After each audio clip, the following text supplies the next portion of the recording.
For latest videos of Radio Udan, subscribe our YouTube channel and press the bell button. Radio.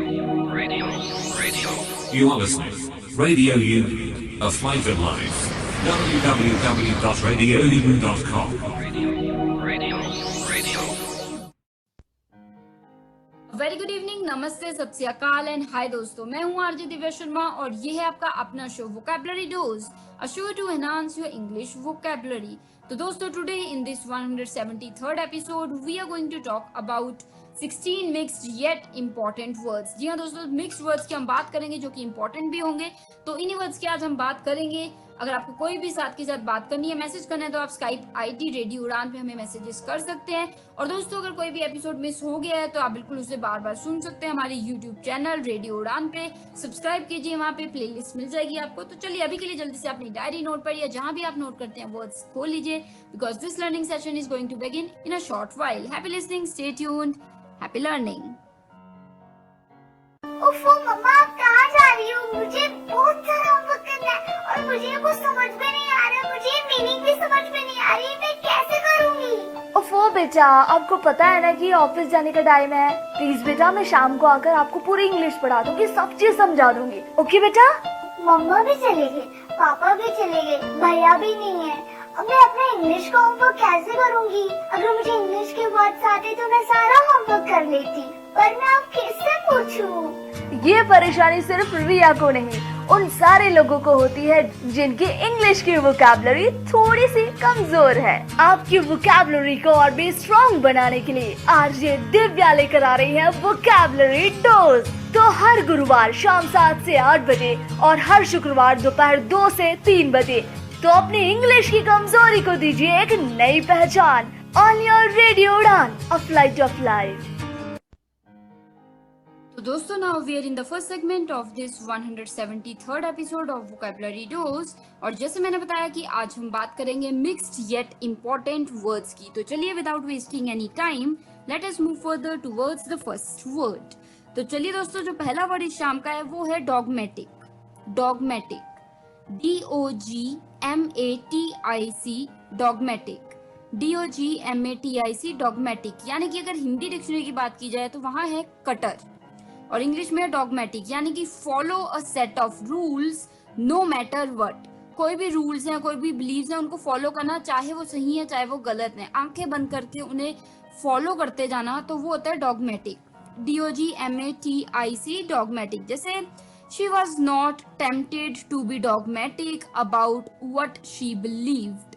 जी हाँ दोस्तों, she was not tempted to be dogmatic about what she believed, कि जो उसने believe किया उसको ये नहीं था कि पत्थर पे लकीर है, तो वो डॉगमेटिक नहीं थी उसको लेके। सो डॉगमेटिक यानी कि कटर होना, कि नहीं भाई मैं तो यही मानता हूँ, यही सही है, ठीक है, तो डॉगमेटिक। तो चलिए दोस्तों, the second word for the evening is zephyr. Zephyr, ZEPHYR, zephyr, ZEPHYR, zephyr, ZEPHYR, zephyr यानी कि हल्की हवा। जी हाँ दोस्तों, जो हल्की हवा चलती है उसको हम कह देते हैं ज़ेफर, ZEPHYR, ज़ेफर। जैसे a slight wind, usually refreshing, तो हल्का सा झोंका, जैसे हल्की सी हवा चल रही है लगातार, तो वो उस हवा को हम कहते हैं ज़ेफर, ZEPHYR, ज़ेफर। जैसे the zephyr was cooler in the evening, या फिर the zephyr was cool around the lake. Lake के आसपास होता नहीं कि पानी की वजह से थोड़ी ज्यादा ठंडी ठंडक होती है हवा में हल्की हल्की, तो ज़ेफर, ठीक है, ZEPHYR, zephyr. So I hope I have made myself clear here. तो चलिए, if you have any doubts you can always approach me. अभी के लिए the third word for the evening is एप्रोबेशन।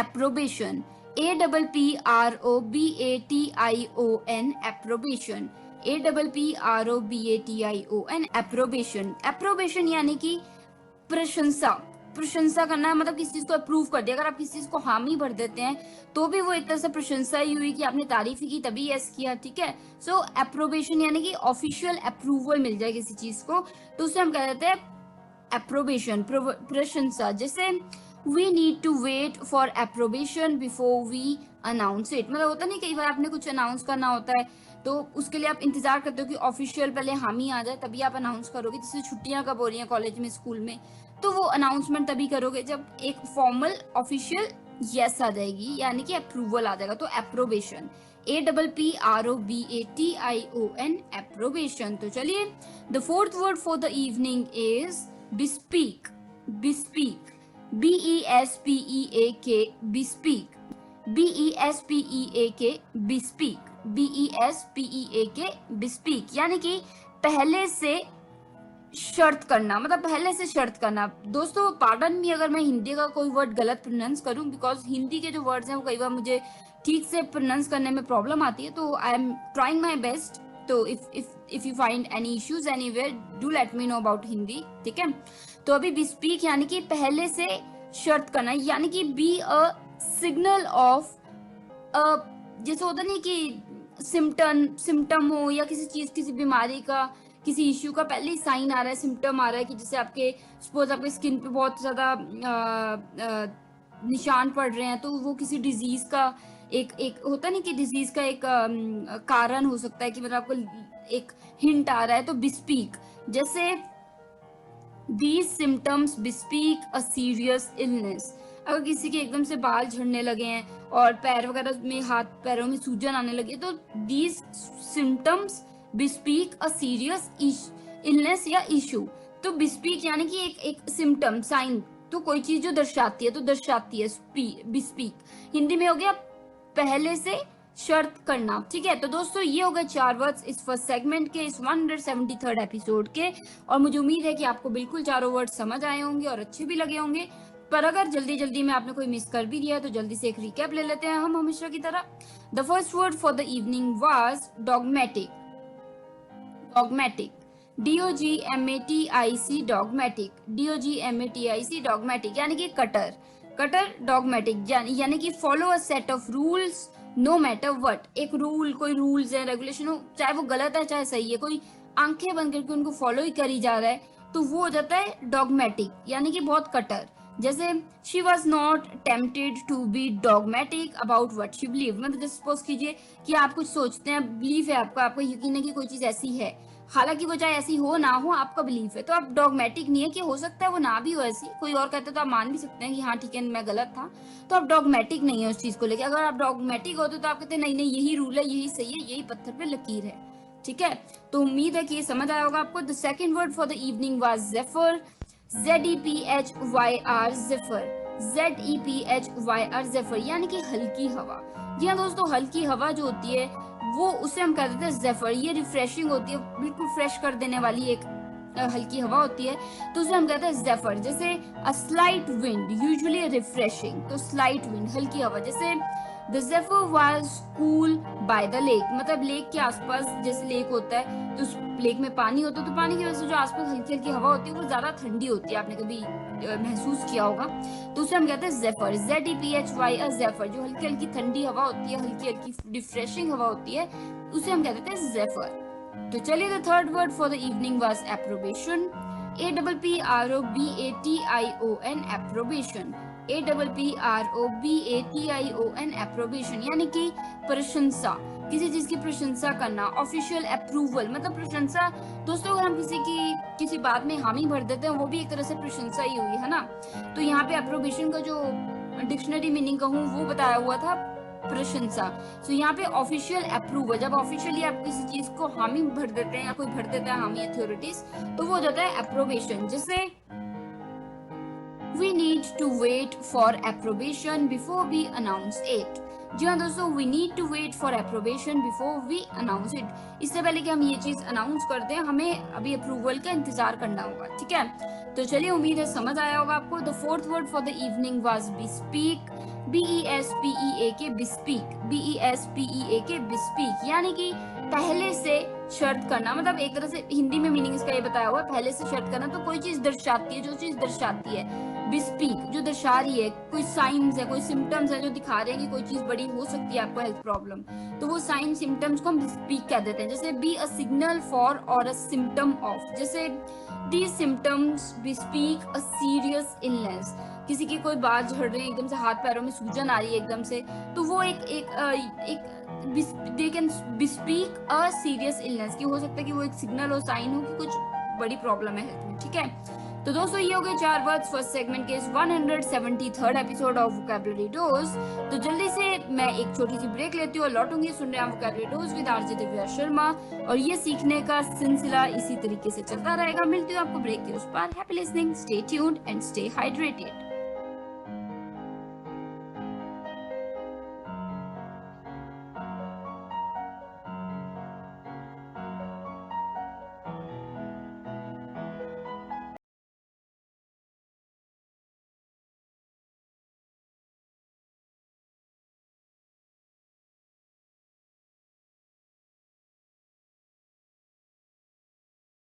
तो दोस्तों now we are in the second segment of this 173rd episode of vocabulary dose, और बातें चल रही है मिक्स्ड येट इंपॉर्टेंट वर्ड्स की। तो चलिए without wasting any second let us move further towards the fifth word.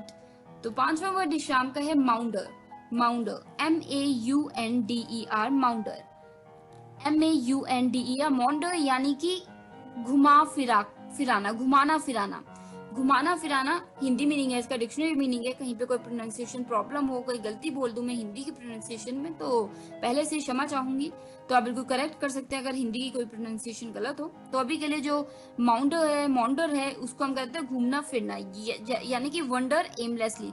जब आप बिना किसी पर्पस के, बिना किसी कारण की यहाँ वहाँ घूमते रहते हैं या यहाँ वहाँ का सोचते रहते हैं, तो उसे कहते हैं माउंडर। जैसे Rishabh maundered on about the wine, मतलब वाइन के बारे में सोच रहा कि ये तो नहीं था, वो तो नहीं था, ऐसे मतलब फालतू में जैसे सोचते रहना पर्पस, ऐसे कि वाइन में पानी तो नहीं मिलाया हुआ था, वाइन में कुछ घोला तो नहीं हुआ, तो फालतू में यहाँ सोचते रहना। तो that means you are maundering, MAUNDER, maundering, या अगर आपने पास में किया तो you maundered about it. So MAUNDERED, maunder. So MAUNDER, maunder, यानी कि घूमना फिरना, मतलब फालतू में, ख्यालों में भी नहीं कहीं घूमते फिरते हैं फालतू में, कोई पर्पस भी नहीं है, सोच रहे हैं फालतू में ना। तो चलिए the 6th word for the evening is, well दोस्तों ये 6वां वर्ड है इस शाम का, बेल्फ्री। बेल्फ्री, BELFRY, बेल्फ्री। ये बेल फ्राई नहीं है, बेल्फ्री है, BELFRY, बेल्फ्री। बेल्फ्री यानी कि घंटा घर। वैसे तो दोस्तों इसे घंटा घर हम हिंदी का मीनिंग डिक्शनरी में घंटा घर है, पर बेल्फ्री का मतलब होता है अ बेल टॉवर। बेल टॉवर, या फिर ये मोस्टली ये जो होता है, ये होता है usually stands alone unattached to a building, मतलब किसी बिल्डिंग का सहारा नहीं होता इस टॉवर को, ये अकेला खड़ा होता है, ये अकेला खड़ा होता है। जैसे बिल्डिंग्स के बीच में एक बड़ा सा टॉवर है, अकेला खड़ा हुआ है, तो उसे हम कह देते हैं घंटा घर। तो घंटा घर को हम क्या कहते हैं, बेल्फ्री, BELFRY, बेल्फ्री। क्यों? उस मतलब वो किसी बिल्डिंग के साथ जुड़ा नहीं होता, वो अपने आप में अकेला खड़ा होता है टॉवर, ठीक है। तो बेल्फ्री, BELFRY, बेल्फ्री। तो चलिए the 7th word for the evening is divulge. Divulge, DIVULGE, divulge, DIVULGE, divulge, यानी कि प्रकट अपनी, प्रकट अपनी। जी हाँ दोस्तों, हिंदी का मीनिंग ये डिक्शनरी में हो सकता है मैं प्रोनाउंस गलत कर रही हूँ, क्षमा चाहूंगी, आप बिल्कुल करेक्ट कर सकते हैं मुझे अगर हिंदी की प्रोनाउंसिएशन कहीं गलत हो जाए। तो डाइवल्ज यानी कि प्रकट अपनी, यानी कि make known to the public information that was previously known only to a few people or what was meant to be kept a secret। कोई चीज जो कुछ एक 4-5 लोगों को ही पता हो या सीक्रेट छुपा के रखी हो, अभी ओपन नहीं की, पब्लिक में बताया नहीं है जिस बारे में, तो उसे हम क्या कह देते हैं, डाइवल्ज। डाइवल्ज यानी कि प्रकट अपनी, ये हिंदी मीनिंग है प्रकट अपनी। तो डाइवल्ज, जैसे एक सेंटेंस लूंगी आपको बिल्कुल क्लियर हो जाएगा। Divulge the evidence in the murder case, मतलब जैसे कि अब पूरा मर्डर केस एक तरह से सॉल्व हो गया, तो अब जो प्रेस है या फिर आप पुलिस वाले हैं, तो आप बिल्कुल अब पूरे पब्लिक के सामने ला रहे हैं कि ये हमारे पास सबूत हैं और उसके बेसिस पे हमने ये रिजल्ट निकला है। So divulge the evidence in the murder case. Divulge यानी कि जो कुछ लोगों को ही पहले पता था कि ये सबूत है, वो सभी दुनिया को, सभी पब्लिक को पता लग गया। सो डाइवल्ज यानी कि which was known to a few people only previously, now it is known to everybody, ठीक है। Divulge, divulge, I hope I have made myself clear here. Make known to the public, तो उसे हम कहते हैं divulge. कोई चीज जो थोड़े लोगों को ही पता हो और फिर आप सबको बता दे, तो वो हो जाता है डाइवल्ज। तो चलिए अब कदम बढ़ाते हैं 8th वर्ड की तरफ। The 8th word for the evening is lenity. lenity, lenity, lenity यानी कि ढिलाई। हिंदी में डिक्शनरी में मीनिंग है इसका ढिलाई। ढिलाई, lenity हिंदी में मीनिंग है ढिलाई। lenity की स्पेलिंग फिर से दोहरा देती हूँ, lenity, lenity यानी कि the quality of being kind और जेंटल। मतलब आप किसी चीज को लेकर बिल्कुल लीनियंट है, जेंटल है, बिल्कुल काइंड है, तो वो क्वालिटी जो है आपकी, उसे हम कहते हैं lenity। जैसे a smile crossed her face but this unexpected lenity was short lived. मतलब उसको एकदम से एक हम्बल सी स्माइल आई उसके मुंह पे, पर वो थोड़ी देर के लिए थी और फिर चली गई। सो जैसे कहने का तरीका है, ठीक है। तो ये एक काइंड सी हल्की सी स्माइल देते हो आप, जो बहुत ही काइंड हो, बहुत ही ज्यादा जेंटल हो, तो उसे हम कह देते हैं lenity, lenity, lenity, ठीक है, यानी कि ढिलाई। तो चलिए दोस्तों, ये हो गए 4 वर्ड सेकंड सेगमेंट के इस 173rd एपिसोड के। तो आपकी आसानी के लिए हमेशा की तरह एक रिकैप तो बिल्कुल बनता है ना, तो चलिए फिर कदम बढ़ाते हैं रिकैप की तरफ जल्दी से। The fifth word for the evening was Mondo, MAUNDER, Mondo, MAUNDER, Mondo. बताया था मैंने घूमना फिरना। जी हाँ दोस्तों, मोंडो का मतलब मैंने बताया था घूमना फिरना, यानी कि वॉन्डर एमलेसली, बिना किसी पर्पस के, बिना किसी कारण की यहाँ वहाँ घूमते रहना, तो उससे हम कहते हैं मॉन्डर। जैसे Rishabh maundered on about the wine, मतलब वाइन के बारे में फालतू में यहाँ वहाँ बोलता रहा, या कि उसमें शायद पानी मिलाया होता, उसमें ये था, उसकी क्वालिटी अच्छी नहीं थी, ये था वो, तो फालतू में आप यहाँ वहाँ का सोची जा रहे हैं और बोली जा रहे हैं किसी बारे में, तो उससे हम कह देते हैं, क्या कह देते हैं, मॉन्डर, MAUNDER, मॉन्डर, यानी कि वॉन्डर एमलेसली। तो चलिए दोस्तों, the sixth word for the evening was belfry, BELFRY, belfry, BELFRY, belfry, यानी कि घंटा घर। जी हाँ दोस्तों, घंटा घर को हम कह देते हैं बेल्फ्री। अब बेल टॉवर, जो कि एक टॉवर होता है, बेल टॉवर, उसे हम कहते हैं belfry. Usually stands alone unattached to a building, किसी बिल्डिंग का जुड़ा नहीं होता, ये टॉवर अकेला ही खड़ा होता है, अकेला खड़ा होता है, तो उसे हम कहते हैं बेल्फ्री। तो उम्मीद है समझ आया होगा बेल्फ्री। अगर कोई भी आपको वर्ड समझ नहीं आ रहा, कोई डाउट्स हैं, तो बिल्कुल क्लियर कीजिए आप मेरे साथ, कभी भी आप मुझे मैसेज कर सकते हैं। और साथ ही दोस्तों, हिंदी के प्रोनाउंसिएशन पे बार बार दोहरा रही हूँ कि कोई वर्ड हिंदी के प्रोनाउंसिएशन में जो मैं मीनिंग बता रही हूँ, हो सकता है मैं ठीक से प्रोनाउंस ना कर रही हूँ, तो आप बिल्कुल मुझे कमेंट एरिया में या फिर जहाँ भी आप मुझे मैसेज करते हैं या कर सकते हैं, तो वहाँ आप मुझे लिख के जरूर भेजिएगा। तो चलिए अभी के लिए the seventh word for the evening was divulge, DIVULGE, divulge, DIVULGE, divulge, यानी कि प्रकट अपनी, प्रकट अपनी, यानी कि make known to the public information that was previously known only to a few people और that was meant to kept a secret. मतलब कोई चीज जो 4-5 लोगों को ही पता है, अभी सबको नहीं पता, या कोई चीज जो सीक्रेट रखी हुई थी और अब बता देनी है, तो उसे हम कह देते हैं डाइवल्ज। जैसे divulge the evidences in the murder case, कि मतलब अब समय आ गया कि वो जो हमें सबूत मिले हैं मर्डर केस के, वो उन्हें डाइवल्ज कर दिया जाए, यानी कि जो 4-5 लोगों को हमें ही पता था, अब पब्लिक को पता चलना चाहिए, सारी पब्लिक को पता होना चाहिए कि ये सबूत थे, तो उन्हें डाइवल्ज करना, ठीक है।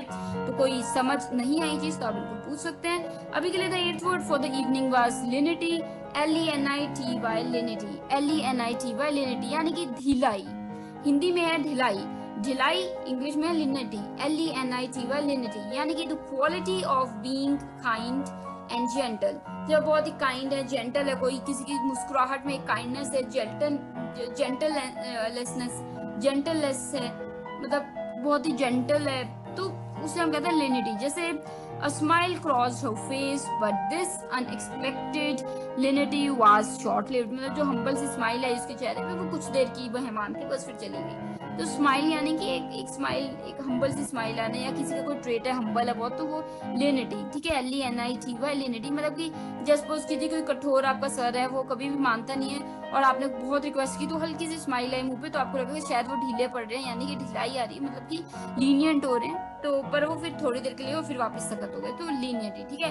कोई डाउट्स रह गए आप पूछ सकते हैं lenity के बारे में। अभी के लिए ये हो गए 4 वर्ड सेकंड सेगमेंट के 173rd एपिसोड के। तो चलिए दोस्तों, अभी के लिए मुझे लेनी होगी एक break, but I'll be right back because still we have many words to talk about. You are listening to Vocabulary Dose, episode number 173rd. We are talking about mixed yet important words with RJ Divya Sharma. I'll be right back after this short break. Stay tuned, stay hydrated, stay safe.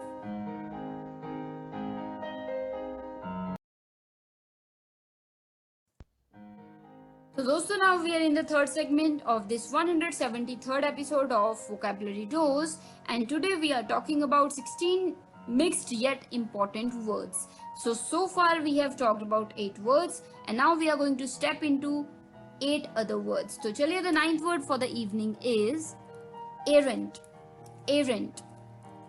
ARRANT errant. ARRANT errant. यानी कि दोस्तों अगर Hindi dictionary की बात की जाए तो हिंदी में इसका मतलब जो बताया गया है वो है कुख्यात. कुख्यात. जी हाँ दोस्तों, कुख्यात. दोस्तों हो सकता है कि हिंदी की प्रोनाउंसिएशन में बिल्कुल ठीक ना बोल रही हूँ, तो आप प्लीज गेस कीजिए और अगर कोई प्रोनाउंसिएशन में गलती है तो बिल्कुल बताइएगा, क्योंकि हिंदी में बिल्कुल आपसे सीखना चाहूंगी. कुछ वर्ड्स काफी शुद्ध हैं. तो ये एरेंट का जो मीनिंग बताया है वो है कुख्यात. हिंदी में कुख्यात यानी कि मीनिंग बताओ इंग्लिश में तो कंप्लीटली या अटर, कोई चीज पूरी तरीके से, तो उसे हम कहते हैं एरेंट. ARRANT arrant. जैसे कि व्हाट एरेंट नॉनसेंस. मतलब सपोज कीजिए आपके दोस्त ने आपको कहा कि देखो, फॉर एग्जांपल मेरे दोस्त ने मुझे कहा कि उसका दोस्त उससे कह रहा था कि दिव्या ने झूठ बोला, तो इतना बड़ा झूठ बोला. तो मैं क्या कह रही हूँ, नो व्हाट एरेंट नॉनसेंस. मतलब पूरा कंप्लीट नॉनसेंस. क्या ये पूरा ही झूठ है क्या, मतलब ये पूरी बकवास है. सो एरेंट यानी कि कंप्लीट. ठीक है, तो ये एक्सप्रेशन है what arrant nonsense, what arrant stupidity, what arrant negligence. ठीक है, तो एरेंट यानी कि कंप्लीटली या अटर. ठीक है, तो चलिए उम्मीद है मुझे ये वर्ड बिल्कुल समझ आया होगा आपको. ये वर्ड था एरेंट और हिंदी में इसका जो मीनिंग बताया गया है वो है कुख्यात. तो चलिए, the 10th word for the evening is fungible. Fungible. Fungible. FUNGIBLE. Fungible. FUNGIBLE. Fungible यानी कि हिंदी में इसका डिक्शनरी मीनिंग जो बताया गया है वो है प्रतिमोच्य. प्रतिमोच्य. जी हाँ दोस्तों, प्रतिमोच्य. हो सकता है मैं प्रोनाउंस ठीक नहीं कर रही होंगी, अगर नहीं कर रही हूँ तो प्लीज बताइएगा, मैं भी सीख रही हूँ हिंदी. तो चलिए, ये हो गया. इंग्लिश में क्या बताया मैंने, फंजिबल. FUNGIBLE. फंजिबल. और हिंदी में जो इसका मीनिंग बताया गया है वो है प्रतिमोच्य यानी कि आइडेंटिकल आइटम या फिर म्यूचुअली इंटरचेंजेबल. कोई चीज जो म्यूचुअली आपस में इंटरचेंजेबल है या फिर आइडेंटिकल है बहुत ज्यादा, तो उसे हम कहते हैं फंजिबल. जैसे कि it is by no means the world's only fungible commodity. मतलब कोई चीज है, ये इकलौती ऐसी दुनिया की चीज नहीं है जो एक जैसी है किसी और का. बहुत चीजें होती हैं. जैसे सपोज कीजिए दोस्तों, फोन अलग अलग कंपनीज के हैं हमारे, पर काम तो सेम ही करते हैं, चीजें तो सेम ही है, फीचर तो ऑलमोस्ट सेम ही है ना. तो वो एक तरह से आइडेंटिकल हो गए, काफी हद तक आइडेंटिकल हो गए. इंटरचेंजेबल भी हो सकते हैं क्योंकि सबसे हम फोन करते हैं, सबसे हम इंटरनेट यूज करते हैं, फोटो खींचते हैं, गाने सुनते हैं. ठीक है, तो एक तरह से इंटरचेंजेबल हो गया. दो चीजें जो एक दूसरे की जगह पे यूज की जा सकती है तो इंटरचेंजेबल है, तो उसे हम क्या कह सकते हैं, फंजिबल. FUNGIBLE. फंजिबल यानी कि प्रतिमोच्य. हिंदी में प्रतिमोच्य. तो चलिए, the 11th word for the evening is, well दोस्तों ये वर्ड थोड़ा सा अनोखा लग सकता है आपको. ये है दोस्तों स्टेंटोरियन. स्टेंटोरियन. STENTORIAN. स्टेंटोरियन. STENTORIAN. स्टेंटोरियन यानी कि बुलंद. बुलंद. ठीक है, स्टेंटोरियन यानी कि बुलंद. स्टेंटोरियन यानी कि ऑफ अ वॉइस. ये वॉइस से रिलेटेड होता है. Loud, resonant and powerful. कोई आवाज जो काफी लाउड है, काफी पावरफुल है, इम्पैक्टफुल है, तो उसे हम कहते हैं तो उसे हम क्या कह देते हैं, स्टेंटोरियन. जैसे कि अ स्टेंटोरियन रोर. जैसे सपोज कीजिए कि कोई एनिमल बहुत जोर जोर की, जैसे शेर है, बहुत जोर जोर की रो रहा है, चीखे मार रहा है, तो दहाड़ रहा है, साथ में रो रहा है, तो उसकी आवाज काफी ज्यादा लाउड भी होगी और पावरफुल भी होगी, तो वो हो गया स्टेंटोरियन. सो when we were in the zoo we heard a stentorian roar. It must be a tiger. मतलब हो सकता है टाइगर हो, उसकी आवाज हो कि काफी ज्यादा लाउड और पावरफुल. ठीक है, स्टेंटोरियन.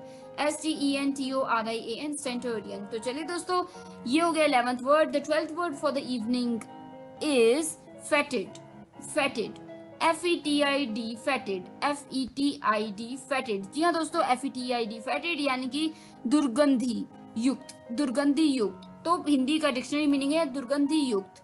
फेटेड यानी कि दुर्गंधी युक्त यानी कि ऑफेंसिवली स्मेलिंग. कोई चीज जो बहुत ही गंदी स्मेल आ रही है, जिसमें बदबू आ रही है, एक तरीके से गंदी स्मेल आ रही है, तो उसे हम कहते हैं फेटेड. FETID. फेटेड. जैसे कि अ फेटेड शू या फिर अ फेटेड ऑर्डर, मतलब एक बहुत ही गंदी सी ऑफुल सी स्मेल आ रही है, तो फेटेड. ठीक है, फेटेड यानी कि दुर्गंधी युक्ति. दुर्गंधी युक्ति. तो दोस्तों ये हो गए हमारे 4 वर्ड्स इस थर्ड सेगमेंट के, इस 173rd एपिसोड के।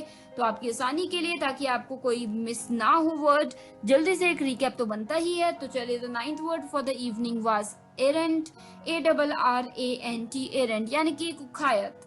कुख्यात हिंदी डिक्शनरी मीनिंग बताया था मैंने, कुख्यात यानी कि एरेंट यानी कि कंप्लीट या अटर, कोई चीज पूरी तरीके से, तो उसे हम कहते हैं एरेंट, ARRANT, एरेंट। जैसे व्हाट एरेंट नॉनसेंस, किसी ने आपके बारे में झूठ बोला है और वो आपको कह रहा है कि देखो मेरे मित्र ने आपके बारे में ये कहा, तुमने ये किया था, तो तुम क्या कह रहे हो, no no what arrant nonsense, क्या ये कंप्लीटली बुलशिट है, ये तो नॉनसेंस है, ये तो बिल्कुल झूठ है।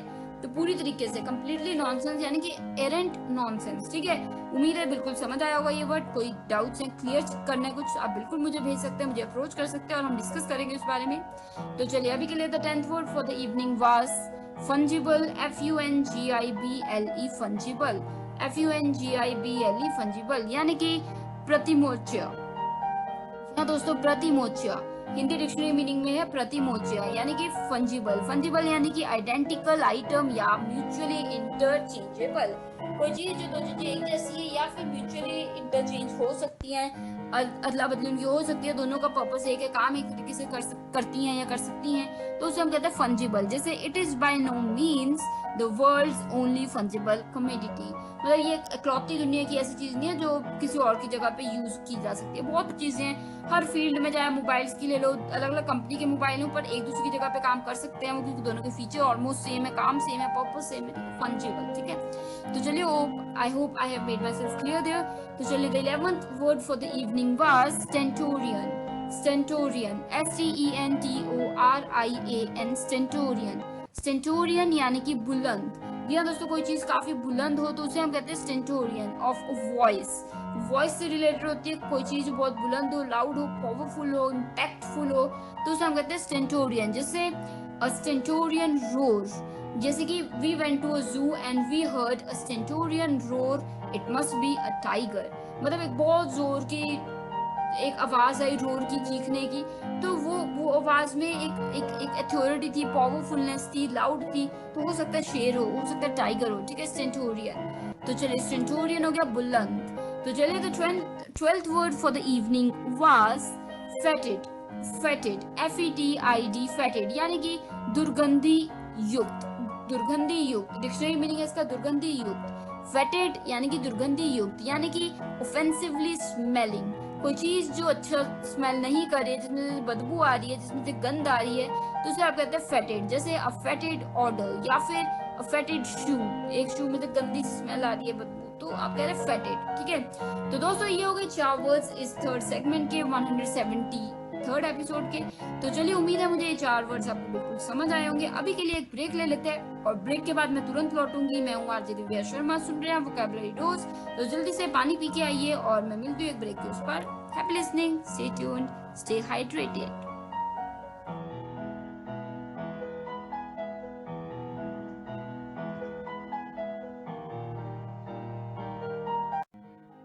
So दोस्तों, now we are in the 4th segment of this 173rd episode of Vocabulary Dose, and today we are talking about 16 mixed yet important words. तो चलिए, without wasting any time, let us move further towards the 13th word. तो 13वां word इस शाम का है दोस्तों, वाइजेंट। Wizened, WIZENED, वाइजेंट, WIZENED, वाइजेंट यानी कि झूरीदार। जी हाँ दोस्तों, हिंदी में झूरीदार। झूरीदार, वाइजेंट, झूरीदार यानी कि lean and wrinkled by shrinkage as from age और illness, किसी को किसी बीमारी की वजह से या एज की वजह से, उम्र की वजह से उसका जो मुंह है काफी लीन हो जाता है, पतला सा हो जाता है स्किन, बॉडी, और wrinkles आ जाते हैं, झुर्रियां आ जाती हैं, तो उसे हम कहते हैं वाइजेंट। WIZENED, वाइजेंट यानी कि झुर्रीदार। जैसे कि एक एग्जाम्पल ले लेते हैं, wizened little man with frizzy grey hair, मतलब कि सपोज कीजिए कि आप कह रहे हो कि he is a wizened little man with frizzy grey hair, कि मतलब एक छोटा सा वो आदमी है और रिंकल्स हैं पूरी बॉडी पे, वाइजेंट है वो, लिटिल, वाइजेंट मीन्स रिंकल से भरी हुई उसकी स्किन है, बॉडी है, और फ्रीजी हेयर है, ग्रे, मतलब काफी खड़े हुए ग्रे ग्रे से हेयर है। तो ये डिस्क्रिप्शन में आप यूज कर सकते हैं कि he looked wizened with absolutely perfect clothing, मतलब वाइजेंट था, मतलब झूरियां वगैरह थी, एज का एक मतलब लग रहा था कि एज है या कोई इलनेस हुई है, पर साथ में वो उसकी ड्रेसअप बिल्कुल परफेक्ट था। तो wizened, I hope you got the point right. So wizened यानी कि झूरीदार। तो चलिए the 14th word for the evening is, well दोस्तों ये जो वर्ड है ये भी आपको अटपटा लग सकता है, पार्लस। पार्लस, PARLOUS, पार्लस, PARLOUS, पार्लस यानी कि जोखिमी। कोई चीज जो जोखिमी हो, हिंदी डिक्शनरी मीनिंग है दोस्तों जोखिमी। जोखिमी हो सकता है प्रोनाउंसिएशन मेरी सही ना हो हिंदी में, तो अगर कहीं कुछ चूक हो जाए तो प्लीज क्षमा चाहूंगी मैं पहले से। Pardon me and correct me, rectify my mistake in Hindi pronunciation. तो चलिए अभी के लिए जो 14th वर्ड है वो है पार्लस, PARLOUS, पार्लस यानी कि जोखिमी। यानी कि जैसे होता नहीं फ्रॉट विद डेंजर, कोई चीज जो बिल्कुल डेंजर से भरी हो, बिल्कुल जोखिम से भरी हो, तो जोखिमी यानी कि पार्लस। जैसे कि अ perilous journey on stormy seas, मतलब आप कहीं पे सी में हो और एकदम से तूफान आ जाए, एकदम से स्टॉर्म आ जाए, तो आप क्या कहोगे, it was a perilous journey on stormy sea. मतलब कि पार्लस बहुत ही ज्यादा जोखिमी एक एक्सपीरियंस था, जर्नी थी, ठीक है। तो I hope I have made myself clear here. तो चलिए let us move further towards the 15th word. 15th word for the evening is रेफिश।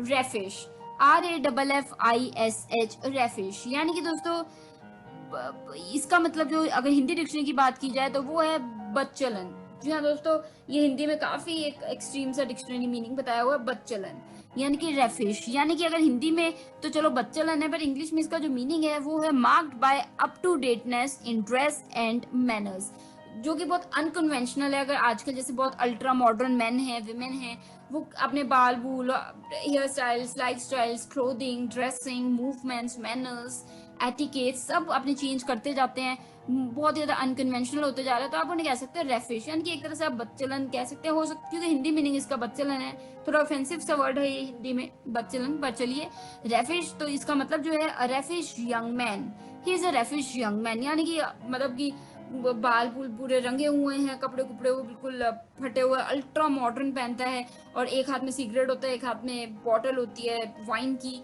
तो मतलब no offence to anybody, but extensiveness किसी की पर्सनैलिटी बन जाए तो आप उसको कहेंगे ना ये चीज।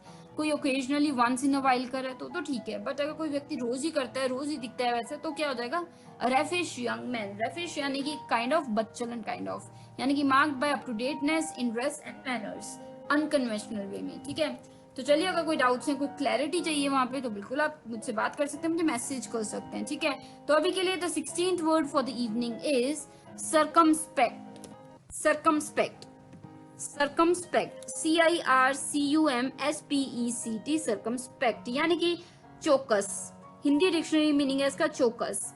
circumspect, चौकस यानी कि very and unwilling to take risk, कोई व्यक्ति जो मतलब अनविलिंग है, नहीं चाहता कि रिस्क ले, रिस्क लेने से थोड़ा सा घबरा रहा है, सोच विचार कर रहा है बहुत लेने से पहले, बिल्कुल बिल्कुल चाह रहा है कि ना ही ले, तो वो सर्कमस्पेक्ट कर रहा है, यानी कि चौकस है वो बहुत ज्यादा। जैसे कि the officials were very circumspect in their statements, मतलब कि कई बार स्टेटमेंट्स जो देते हैं उनका लोग तिल का दहाड़ बना देते हैं कि अच्छा ये कहा, ये गलत है, ये वो है। तो लोगों को कई बार स्टेटमेंट्स, जैसे सेलिब्रिटीज हैं, उन्हें स्टेटमेंट सोच समझ के देनी पड़ती है, नहीं तो जो क्रिटिक्स होते हैं या फिर जो लोग उनको ट्रोल करते हैं, वो फालतू में वर्ड का, बात का बतंगड़ बना देते हैं अजीब तरीके से मीनिंग निकाल के, ठीक है। तो इसलिए वो स्टेटमेंट्स बहुत सोच विचार के, चौकस होके देते हैं, यानी कि सर्कमस्पेक्ट वे में देते हैं। तो ये क्या हो गया, अनविलिंग टू टेक रिस्क, तो ध्यान बहुत ही सोच समझ के बात बोलना ताकि कोई चीज गलत ना हो जाए। तो जैसे the officials were very circumspect in their statements. तो दोस्तों ये हो गए 4 वर्ड इस 4th सेगमेंट के एपिसोड नंबर 173 के। तो चलिए आप अगर कोई वर्ड छूट गया घबराइए मत, जल्दी से हम एक रिकैप ले लेते हैं हमेशा की तरह से, ताकि कोई वर्ड आपका अगर छूट भी गया आप जल्दी से साथ रिफ्रेश कर लें। तो चलिए फिर दोस्तों the 13th word for the evening was वाइजेंट।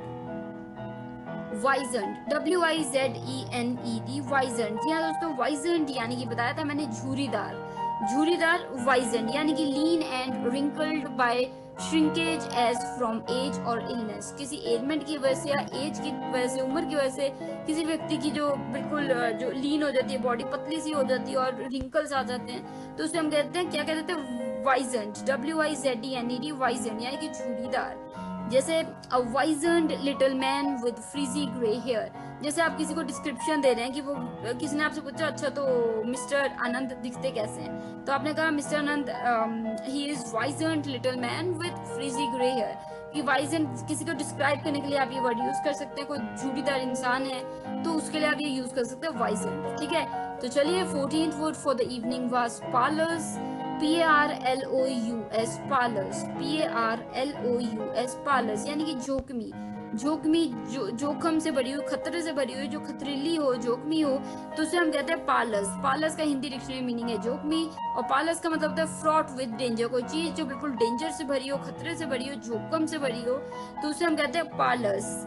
जैसे कि a perilous journey on stormy seas, मतलब जैसे आप सी में हो, दरिया में हो, बिल्कुल वहाँ पे जैसे कि आप समुद्र में हो, वहाँ पे बोट में, और एकदम से तूफान आ जाता है, तो आप अपना एक्सपीरियंस बता रहे कि बहुत ही ज्यादा, बहुत ही खतरनाक था। इट वाज पार्लर्स जर्नी, मतलब कि बहुत ही ज्यादा स्टॉर्म आई, आपको लग रहा था कि डूब भी ना जाओ, ठीक है। तो पार्लर्स यानी कि फिल्ड विद एक्सट्रीम डेंजर।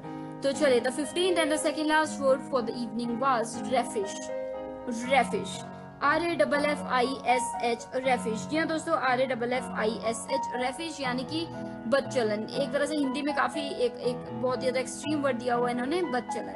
रेफिश होता है, वैसे इसका मीनिंग होता है marked by up to dateness in dress and manners, usually unconventional. कोई व्यक्ति बिल्कुल अपडेट हो क्लोथिंग को लेके और मैनर्स को लेके, पर अनकन्वेंशनल वे में, कि कोई अनकन्वेंशनल है बहुत ज्यादा उस तरीके से, तो उसे हम कहते हैं रेफिश, RAFFISH रेफिश। जैसे रेफिश यंग मैन, कोई व्यक्ति जो हर वक्त मतलब उसके क्लोथिंग बिल्कुल अपडेट है, बिल्कुल अनकन्वेंशनल टाइप क्लोथिंग है, बाल बूल और स्किन वगैरह, उसने सारी हरकतें वैसी की हुई हैं, तो एक तरह से अनकन्वेंशनल जो व्यक्ति, तो उसे हम कहते हैं रेफिश काइंड ऑफ पर्सन, ठीक है, रेफिश।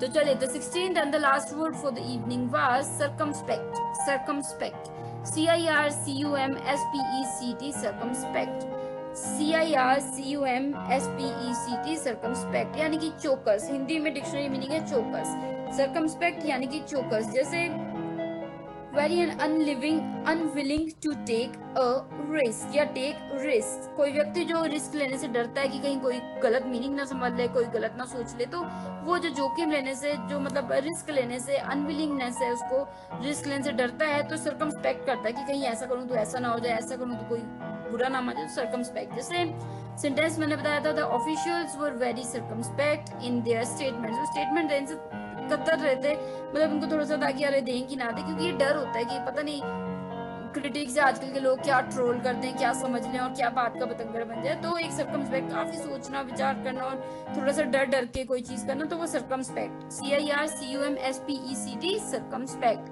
हिंदी में क्या बताया था मैंने, चौकस। तो दोस्तों ये हो गए 4 वर्ड्स इस 4th सेगमेंट के, इस 173rd एपिसोड के। तो आज हमने बात की है 16 इंपॉर्टेंट मिक्स्ड वर्ड्स की, और जल्दी से अभी मैं एक ब्रेक ले लूंगी, और आप बिल्कुल बने रहिए। लास्ट सेगमेंट में हमें थोड़ी सी बात जरूर करनी है अभी। Happy listening, stay tuned.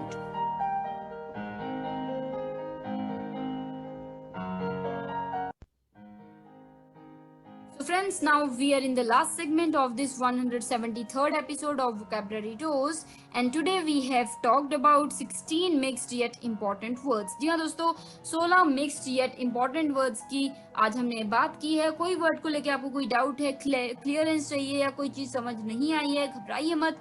मेरी कोशिश रहती है कि सब कुछ क्लियर करूं आपको। फिर भी समय की कमी की वजह से अगर कोई चीज छूट जाती है तो बिल्कुल आप मुझसे कभी भी पूछ सकते हैं। अपने फीडबैक, आइडिया, सजेशंस मुझे भेज सकते हैं, शेयर कर सकते हैं। हमें आर्टिस्ट को अक्सर अच्छा लगता है जब हमारे लिसनर्स हमें सुझाव देते हैं या फीडबैक देते हैं, अप्रिशिएट करते हैं, या फिर कई बार निंदा भी करते हैं, तो हमें सीखने को ही मिलता है। तो दोस्तों जुड़ने के लिए हमारे साथ हमारी वेबसाइट है www.radioudan.com। साथ ही दोस्तों हमारा फेसबुक URL है www.facebook.com/radioudan। You can also follow us on Twitter. Our Twitter handle is Radio Udan. Skype पे भी आप हमें मैसेज कॉल कर सकते हैं। Skype ID is Radio Udan, RADIOUDAAN. You can also drop us an email. Our email ID is mail@radioudan.com. And finally दोस्तों अगर कोई एपिसोड छूट भी गया है, घबराइए मत, आप हमसे मांग सकते हैं, या बेटर आइडिया है कि आप यूट्यूब चैनल जो है रेडियो उड़ान का वो सब्सक्राइब कर लीजिए, बेल बटन को हिट कर दीजिए ताकि कोई भी वीडियो, कोई भी एपिसोड किसी भी शो का आपका मिस ना हो। और वहां पे आपको प्लेलिस्ट मिल जाएगी वोकैबुलरी डोज की, और वहां आपको सभी एपिसोड्स मिल जाएंगे इस शो के। तो दोस्तों, उम्मीद है मुझे कि आपको ये वर्ड सीखने को मिल रहे हैं और आप अच्छे से सीख रहे हैं, आपको नए नए वर्ड्स लग रहे हैं, आपकी इंग्लिश एनहांस हो रही है। तो चलिए दोस्तों, अभी मैं मिलूंगी next week same time same day, यानी कि Thursday 7 to 8 PM and Friday repeat 2 to 3 PM only on radio Udaan, a flight of life. तो अभी के लिए मुझे यानी कि आरजे दिव्या शर्मा को दीजिए इजाजत, direct from Nangal dam studio, Punjab, India. तो keep enhancing your English vocabulary with me and make sure that you are using these words in your day to day life to make the most of them. तो चलिए, आप अपने आप को ध्यान रखिए, गर्मी भी बहुत हो रही है नॉर्थ में, तो खास तौर पे गर्मी काफी तेजी से बढ़ रही है नॉर्थ इंडिया में, तो अपना ध्यान रखिए, ज्यादा से ज्यादा पानी पीजिए, stay hydrated, stay safe, stay indoors, take care of yourselves, and I'll be meeting you the next week. Good luck, happy listening.